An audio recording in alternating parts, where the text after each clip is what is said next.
abbiamo fatto cenno, andiamo appunto a conoscere l'architettura di Andrea Palladio, che appunto ci collega a due mostre che ci sono state in Cina, ma noi vogliamo saperne di più di questa architettura copiata, imitata appunto nei secoli, e allora scopriamo Andrea Palladio con il nostro ospite.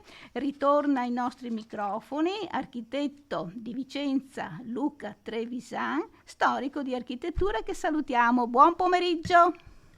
Buon pomeriggio a lei e agli spettatori, buon pomeriggio. Bene, allora architetto, si sorprende un po', insomma, una doppia mostra per il nostro Andrea, che nei secoli, insomma, conosciamo un attimino, insomma, che architettura è stato capace, però ecco, la vogliamo un po' analizzare, conoscere un po' di più, Allora, andiamo subito alla prima domanda. Chi è Andrea Palladio?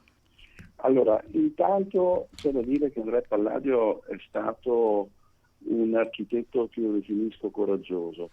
Coraggioso perché ha saputo raccontare, diciamo così, una nuova architettura, cambiare il volto della sua città, che poi diventa Vicenza, perché cosa importante da ricordare è che Palladio in realtà nasce a Padova, nasce nel 1508. Per molto tempo i vicentini nei secoli passati hanno cercato di sostenere, di dimostrare la nascita vicentina appunto di Palladio, e in realtà poi i documenti hanno chiarito che i natali dell'architetto furono per l'appunto a Padova. Si trasferisce quando è un ragazzino, si trasferisce in via definitiva, forse seguendo un po' anche le esigenze di trasferimento del padre, che era un piccolo artigiano padovano, che poi alla metà degli anni 20 si trasferisce a Vicenza, porta con sé il figlio che cosa fa a Vicenza? Continua la formazione che aveva già avviato presso la bottega di Bartolomeo Cavazza a Padova, e la sua formazione è una formazione per diventare un lavoratore della pietra, mi sento di dire, un tagliapietra, uno scalpellino. Ancora mancava la previsione di diventare un grande architetto, e qui però subentra la passione e subentra, come dicevo prima, il coraggio, perché effettivamente occuparsi di architettura all'epoca era veramente un'impresa, non era una professione nella quale era facile emergere, ma evidentemente Palladio sa toccare le corde giuste, sa dare le risposte giuste alle esigenze del suo tempo, ed è per questo che entra in contatto con i grandi nomi della nobiltà vicentina e poi anche veneziana. E quindi abbiamo anche un grande personaggio vicentino, Gian Giorgio Trissino, che forse è lui che si accorge di questo ragazzo che lavorava, mi pare, nel suo cantiere di Cricoli, e quindi scopre qualcosa di particolare, no? Lo incoraggia, lo fa studiare e gli cambia anche il nome, perché il vero nome era Andrea della Gondola. Anche questo è un particolare, esatto, non da poco. Assolutamente sì, il padre di Palladio si chiamava Pietro, possedeva delle imbarcazioni con le quali si spostava lungo i canali padovani, gestiva, diciamo così, un piccolo mulino nella città di Padova di fine 4, primo 500. E quindi questo soprannome Pietro della Gondola viene proprio da lì. Il figlio Andrea avrà chiaramente come indicativo il patronimo, quindi sarà Andrea di Pietro all'inizio, no, della sua vita. Ma poi ben presto, come ricordava lei, a Vicenza Palladio incontra Gian Giorgio Trissino, tra gli altri, però diciamo che forse è proprio Trissino il primo ad accorgersi di Palladio, della sua propensione poi per l'architettura, perché è vero che Palladio, quando arriva a Vicenza, lì ritrova Vincenzo Grandi, che era uno scultore e che era stato il suo padrino di battesimo. Forse è proprio Vincenzo Grandi che lo introduce nella bottega gestita da Giovanni da Porlezza e da Girolamo Pittoni, che era la bottega dei maestri da Pedemuro, come vengono definiti, perché la bottega aveva sede proprio a ridosso delle mura della città di Vicenza, e quella era la bottega in assoluto più affermata della città, e quindi è lì che Palladio cura la sua formazione, ed è proprio lì evidentemente che lo stesso Gian Giorgio Trissino lo scopre, perché chiaramente i maestri di Pedemuro portano con sé il giovane Palladio nei primi cantieri. Uno dei primissimi cantieri nel quale Palladio lavora è ad esempio la Villa Godi all'Enedo di Lugo, Sì. cui cantiere Palladio viene introdotto ovviamente perché era l'allievo forse più meritevole, quello più bravo della bottega, l'esperto diciamo così di architettura. Sono esattamente gli anni in cui lo stesso Trissimo si avvale della presenza di Palladio, forse nella sua villa di Tripoli, come ricordava lei, anche se c'è da dire questo aspetto è stato anche messo in discussione. C'è chi ha sostenuto che Palladio sia intervenuto con qualche lavoro nella villa di Trissimo, chi invece sostiene che lì Palladio non abbia mai lavorato, ma che di fatto però frequentava la villa di Gian Giorgio Trissimo, che poi aveva sede oltretutto di un'accademia, l'Accademia Ocriculana, che era una delle varie accademie cinquecentesche. Insomma, Gian Giorgio Trissimo scopre questo giovane pieno di risorse e di grandi aspettative, diciamo così, e decide di portarlo con sé a Roma. Sì. Per fargli scoprire l'architettura dell'antichità, l'architettura classica. Certo. E nel 1539, quindi ancora prima di portarlo a Roma, perché il primo viaggio che Palladio fa a Roma è del 1541, ma nel 1539 per la prima volta Gian Giorgio Trissino affida ad Andrea di Pietro della Gondola questo nome d'arte, Palladio. E lì nasce il mito, se vogliamo. Palladio non abbandonerà più questo nome che per lui è veramente una forma di identificazione, è un modo di dimostrare la sua adesione alla cultura del mondo antico, la cultura classica, diciamo così. Ecco, allora abbiamo questo talento, eccoci qui perché effettivamente è stato tale, e la sua architettura, Villa Godi Malinverni, giusto il primo capolavoro, ecco, del grande Andrea, e poi tutto il resto. Però c'è stato anche veramente una svolta, perché lui forse ha compreso la necessità di conciliare gli investimenti appunto dell'aristocrazia veneziana, che investe in terraferma, e quindi la villa, che era soprattutto una fattoria, un'azienda agricola. È stato questo un po' la chiave di successo di Andrea, architetto? Sì, devo dire di sì. Quando Palladio inizia ad operare, siamo per l'appunto negli anni 30, la metà degli anni 30, indicativamente del 500, poi le opere migliori sono dagli anni 40 in poi ovviamente, però quando Palladio inizia a lavorare si trova che le varie città del Veneto sono di fatto già nelle mani di importanti architetti di una generazione precedenti rispetto alla sua. A Venezia si era affermato proprio in quegli anni, nella metà degli anni 30, Jacopo Sansovino. Sì. A Verona un architetto di riferimento era Michele Sammicheli. Insomma, Palladio, oltre a lavorare nella città di Vicenza, dove in effetti dava vita forse ai suoi progetti migliori, i palazzi urbani di Vicenza, oltre alla Basilica Palladiana, sono annoverati tra i monumenti più importanti ovviamente della città.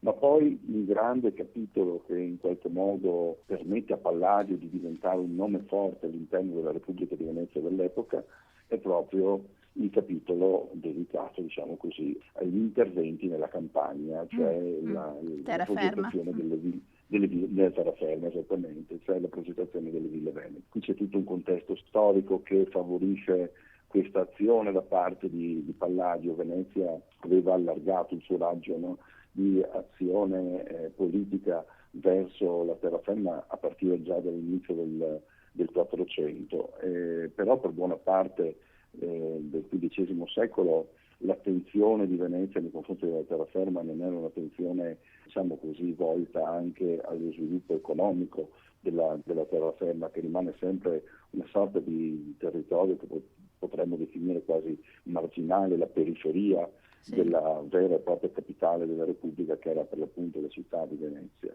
Però poi le cose mutano nel corso del tempo, la conquista di Costantinopoli nel 1453 che fa sì che Venezia debba ridimensionare il suo raggio d'azione verso il Levante dal punto di vista proprio della mercatura, ma al tempo stesso più tardi, all'inizio del Cinquecento, lo scoppio della guerra di Cambrai, che fa sì che Venezia a quel punto rischi di perdere la terraferma. Intuisce che invece proprio quella terraferma è fondamentale, perché la terraferma può ovviamente rappresentare una risorsa dal punto di vista economico. Lì possono nascere degli insediamenti che sono per l'appunto le ville venete, che sono delle aziende agricole, come lei ricordava prima. In queste aziende agricole sì, certo, ci si vota a quella che Elvise Cornaro aveva definito la santa agricoltura, perché l'agricoltura può salvarti in qualche modo dal fallimento, però al tempo stesso in queste aziende sono degli importantissimi centri di produzione della seta, quella seta che poi verrà lavorata nei filatoi nelle città. Vicenza e Verona sono due grandi capitali nella produzione serica nel corso del Cinquecento.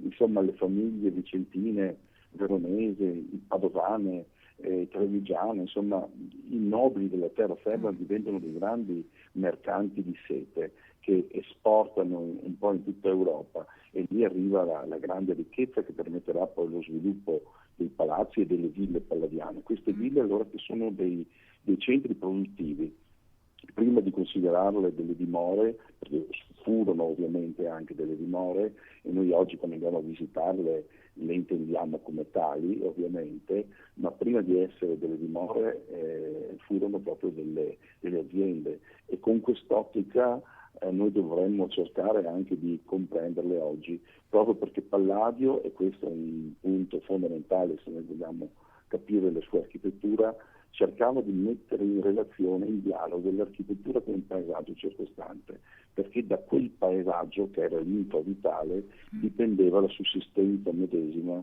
se vogliamo, della villa. Certo, e quindi è questo esempio di dimora straordinario che coniugava due elementi, perché gli aristocratici, i nostri nobili veneziani erano anche attenti alla bellezza, e lui la bellezza l'ha dimostrata in queste ville, e la funzionalità. Le barchesse, ecco, architetto, andiamo alle barchesse, lui le ha aggiunte questa funzione di raccolta dei prodotti della terra, grano, oppure anche del ricovero attrezzi. Ecco, le barchesse che le troviamo in diverse ville, insomma, ecco, che funzione e che intuizione ha avuto il nostro Andrea? E qui c'è tutto un discorso che muove dal confronto con l'antico da un lato alle esigenze pratiche dall'altro, esatto. Che è quello che diceva giustamente lei, perché Palladio coniuga questi due mondi, l'aspetto estetico, quindi la bellezza dell'edificio, alla funzionalità. Ecco allora che le ville del Palladio devono essere riconoscibili. E sono riconoscibili perché in qualche modo, dal punto di vista del linguaggio architettonico, alludono all'architettura dell'antichità. Ecco allora che le prime ville, ad esempio, in una fase di transizione tra l'architettura locale e poi l'architettura invece antica, e Palladio inventa questa soluzione a tre fornici, queste tre arcate che connotano le ville della fase giovanile. Si pensi alla villa di Caldogno oppure alla villa Saraceno a finale di Agugliaro, o alla stessa villa Godi che ricordavamo prima. Questa soluzione proviene da un confronto con la villa Madama di Roma, nella quale lavora lo stesso Giulio Romano, che porterà questi tre fornici ad esempio al Palazzo di Mantova, da cui questo modello architettonico viene ripreso ad esempio da Sansovino in alcuni palazzi veneziani o da San Michele. Palladio eredita questo modello, poi però lo fa evolvere. Più o meno alla metà del secolo si inventa la soluzione del pronao, che Palladio ricava dall'architettura classica, dai templi antichi, che aveva potuto vedere, studiare, toccare con mano durante i suoi viaggi di studio a Roma. A questo si aggiungono le barchesse, come diceva lei, che sono degli spazi funzionali all'edificio. Chiaramente nel mezzo, nel cuore del sistema di villa, si situa la casa del padrone, come la definiva Palladio nel suo trattato, i 4 libri dell'architettura. Da quella posizione privilegiata il proprietario, diciamo così, poteva controllare che i lavori nei campi venissero svolti come esattamente dovevano essere svolti.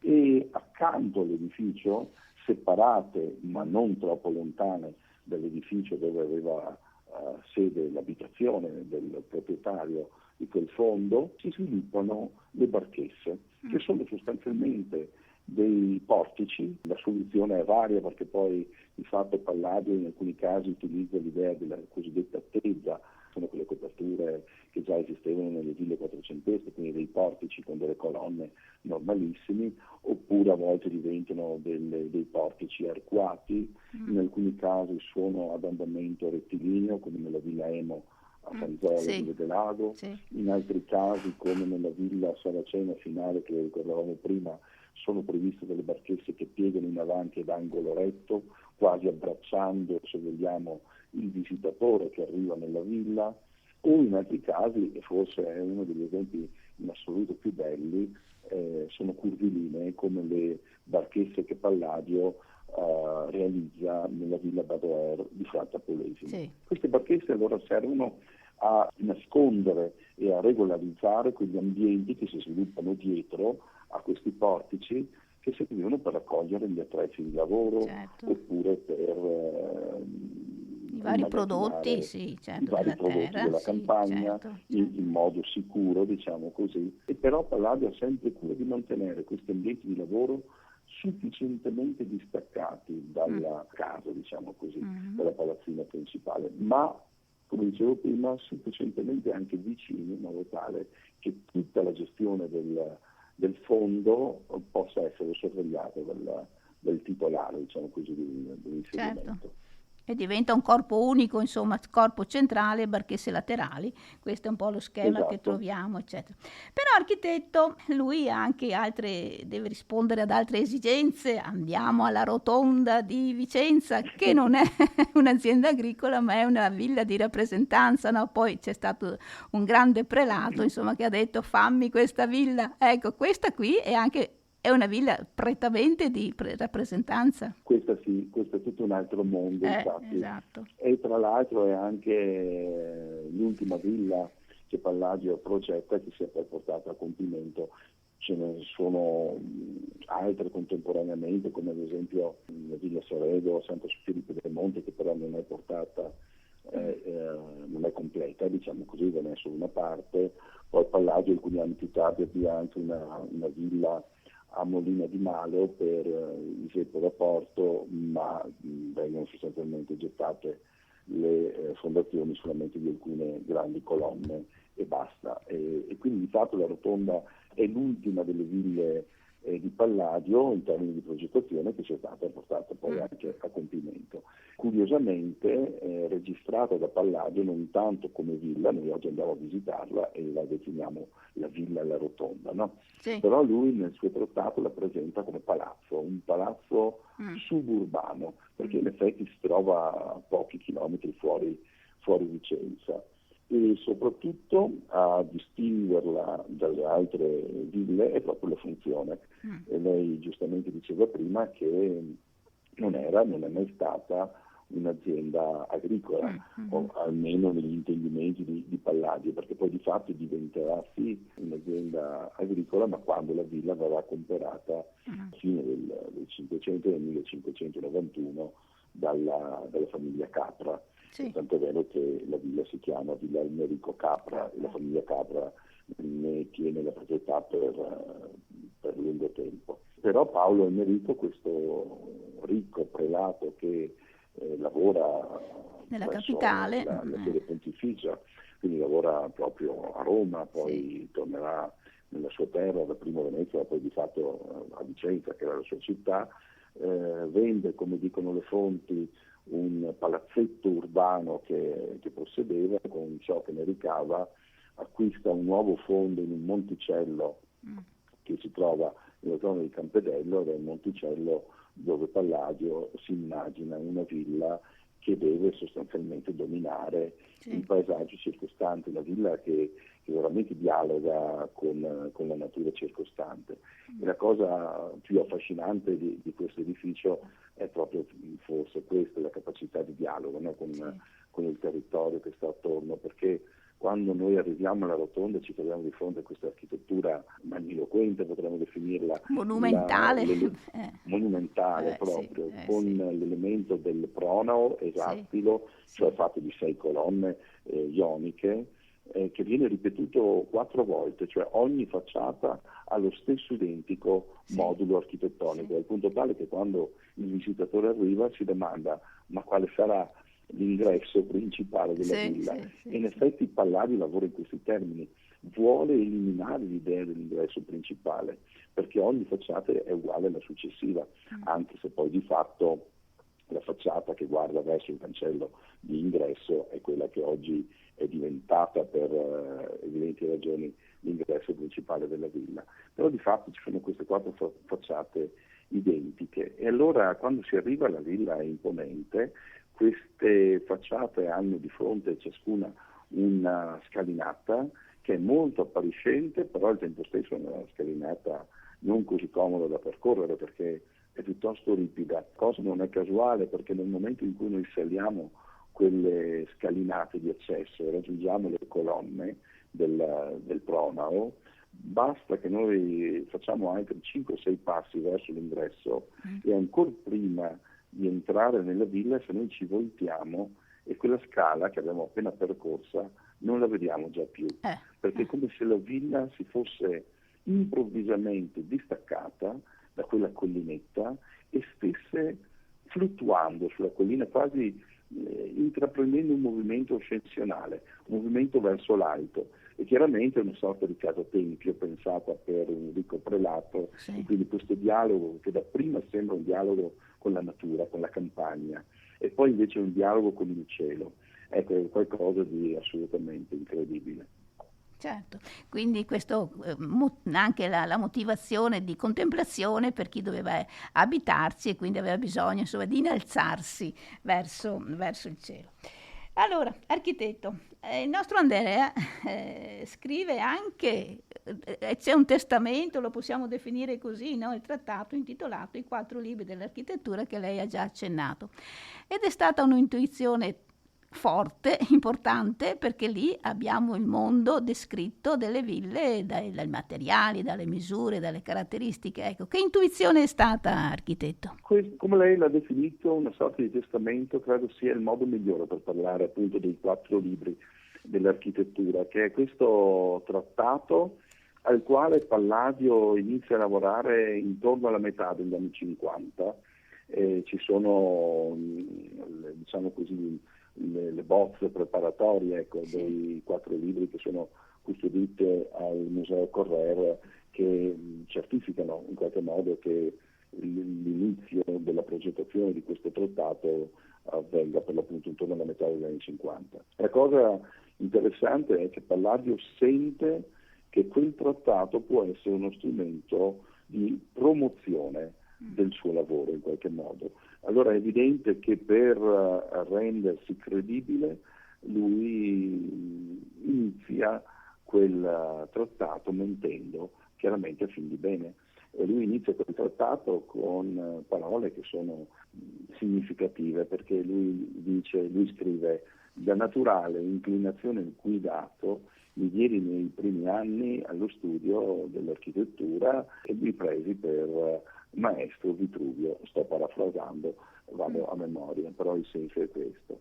Quindi lui dice: fin da subito io ho iniziato a studiare l'architettura. Come sappiamo non è vero, perché il padre, con un'intuizione geniale peraltro, lo avvia allo studio della lavorazione della pietra, cioè fare il tagliapietre e la piccina, perché la città di Padova all'inizio del Cinquecento, quando scoppia la guerra di Cambrai, era stata pesantemente bombardata, e Palladio che era nato lì, è chiaro che poi, secondo il disegno del padre, avrebbe potuto lavorare nella sua città riparando quei danni che gli edifici avevano subito. E Palladio, tornando al trattato, dice: io ho iniziato fin da subito a studiare l'architettura, e invece poi ci arriva gradualmente.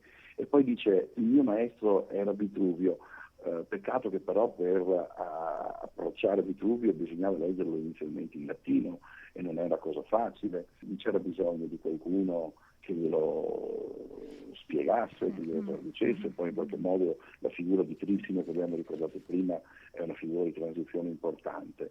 Ecco, Palladio però nel suo trattato cerca di fare due cose.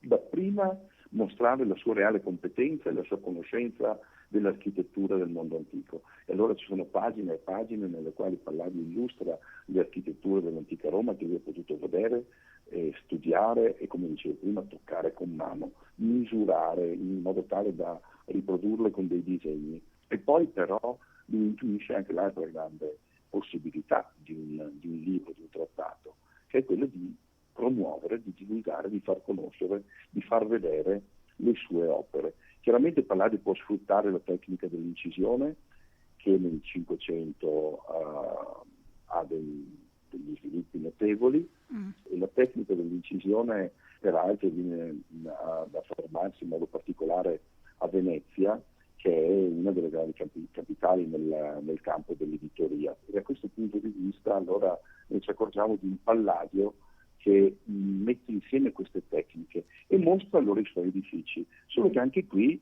lo fa in maniera astuta e in qualche modo mentendo, perché Palladio nei 4 libri dell'architettura non mostra né i progetti originali, come poi sono stati pensati per magari diversi anni prima per i suoi diversi committenti, né mostra l'edificio come è stato poi eseguito magari in modo diverso rispetto al primissimo progetto. Palladio fa un'operazione in più, cioè fa una sorta di revisione a posteriori per idealizzare l'edificio in modo tale da promuoverlo a beneficio dei lettori che verranno anche in futuro. In qualche modo idealizza, e questo è proprio per cercare di promuovere un'architettura che fosse quanto più pura. E questo è un aspetto non secondario, perché quando noi osserviamo le architetture di Palladio che abbiamo a Vicenza, quindi, o nel Veneto, quindi le opere che lui progetta, hanno anche delle irregolarità, evidentemente per, come dire, adattarsi al sito che le accoglie o anche per adattarsi alle preesistenze su cui Palladio costruisce, ma quando noi invece andiamo a osservare le architetture di stile palladiano che si sviluppano negli altri paesi d'Europa o anche in America, pensiamo nel Settecento, ci accorgiamo che questi si ispirano ai progetti e alla purezza che vengono visti nei 4 libri dell'architettura, perché all'epoca era molto più facile per un architetto avere per le mani una copia dei 4 libri dell'architettura, che è un trattato che ha una fortuna editoriale clamorosa e che viaggia moltissimo e quindi entra nelle mani di molti imprenditori di architettura, di molti architetti. Era molto più facile riferirsi a un'opera di Palladio guardando le tavole idealizzate che lo stesso Palladio aveva pensato nel suo trattato, piuttosto che andare a Vicenza a vedere direttamente i suoi edifici. Ecco allora che il palladianesimo che noi ritroviamo in giro per il mondo è un palladianesimo molto particolare e molto epurato, proprio perché si ispira al trattato che è questo testamento spirituale di Andrea Palladio. Certo, quindi un grande documento che è servito ai grandi della terra, perché poi di stile palladiano si è incuriosita anche l'imperatrice Caterina II di Russia, poi ancora altri paesi, Gran Bretagna. Queste imitazioni le troviamo un po' ovunque, quindi è stato veramente uno spot, se possiamo usare questo termine, importante per far conoscere le sue opere. E poi vediamo anche la Repubblica di Venezia, perché è diventato proto, quindi ha fatto opere importanti e riconosciuto anche dalle autorità del Senato veneziano. Ricordiamo poi Villa Poiana, Poiana Maggiore, poi la Villa Caldogno molto bella, poi ancora il Teatro Olimpico. Insomma, abbiamo tante opere che cosa consigliamo ai nostri ascoltatori? Di vederle, di visitarle, architetto? Non si può non chiudere, diciamo così, un percorso palladiano. Se qualche ascoltatore avesse voglia di andare a vedere o a rivedere alcune sue opere, non si può non chiudere, dicevo, un percorso palladiano senza fare visita al Teatro Olimpico, a mio avviso. Sì. È l'ultimissima opera sì. che lui progetta, forse insieme a Cappella Privata della Villa Barbaro a Maser, sì. che è del 1580, è lo stesso anno di costruzione anche del Teatro Olimpico, anche se probabilmente Palladio lo progetta già nel dicembre del 1579, quando di fatto viene convocato dall'Accademia Olimpica di Vicenza, di cui lui stesso era non solo faceva parte, ma era stato addirittura uno dei 21 soci fondatori nel lontano ormai 1555. L'Accademia quindi ha un grande architetto per le mani, lo chiama e chiede a Palladio di costruire un teatro che inizialmente nell'idea stessa dell'Accademia doveva essere un teatro provvisorio che doveva essere utilizzato nel febbraio del 1580 con una pastorale in occasione del Carnevale, e quindi si chiama Palladio anche perché Palladio a Vicenza, ma non solo a Vicenza, anche a Venezia, aveva già costruito dei teatri all'antica, e quindi era effettivamente la persona più adatta per un progetto di questa natura. Palladio consegna il progetto con 2 diverse soluzioni, se ne conserva un foglio che è custodito al Royal Institute of British Architects di Londra. Palladio consegna questo disegno, questo progetto con una doppia idea, diciamo così, all'Accademia. I lavori cominciano, ma in realtà Palladio muore poco più tardi, nell'estate di quello stesso 1580. Lei dirà, ma il teatro non doveva essere pronto nel febbraio? Sì, però in realtà l'Accademia cambia idea quasi subito e decide di costruire un teatro destinato a rimanere, anche perché la sede dove quel teatro viene costruita, delle antiche prigioni della città, era stata ceduta dalla città all'Accademia Olimpica per il tempo di 10 anni.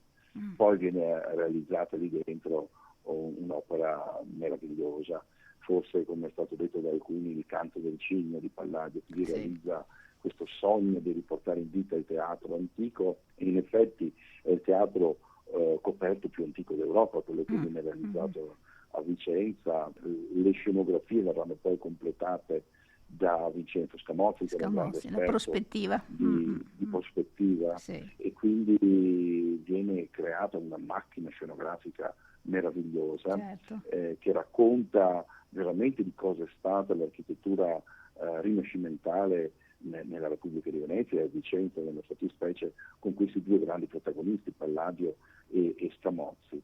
E quindi questa è veramente un'opera che non si può non vedere, a mio avviso. Certo. Quindi, architetto, abbiamo un genio dell'architettura, come dicevamo, come lei brillantemente ce l'ha illustrato, e quindi che si merita quello che è successo in giro per il mondo. Da ultimo queste mostre che sono 2, che ci hanno un po' sorpreso, ma insomma credo che siano meritate, perché parliamo di un grande paese che ha preso in considerazione l'architettura del nostro Andrea. Bene, grazie architetto. Grazie e a presto. Un caro saluto anche agli ascoltatori. Grazie architetto, buon pomeriggio, grazie.